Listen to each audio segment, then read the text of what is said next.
welcome back to another amazing video. In this video, we'll learn how you can do a collaboration post over on your Instagram.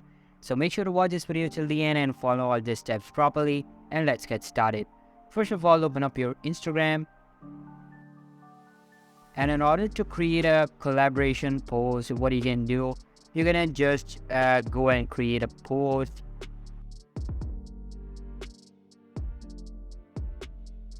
So I'm gonna choose this picture.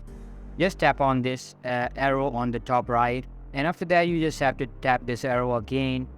And from here, if you want to add a collaborator, just go and tap over to tag people right here. Here you can see we have a collaborator option. So you're gonna tap on invite collaborator, and you just have to search for a person. So I'm gonna search for my friend. Let's say this one, and you can see the collaborator is added to our post. You just have to hit the check mark and post the picture, and you're done. That's how you can do a collaboration post over on Instagram. If you found this video helpful, guys, then make sure to give this a huge thumbs up. Subscribe to our channel. Thanks for watching.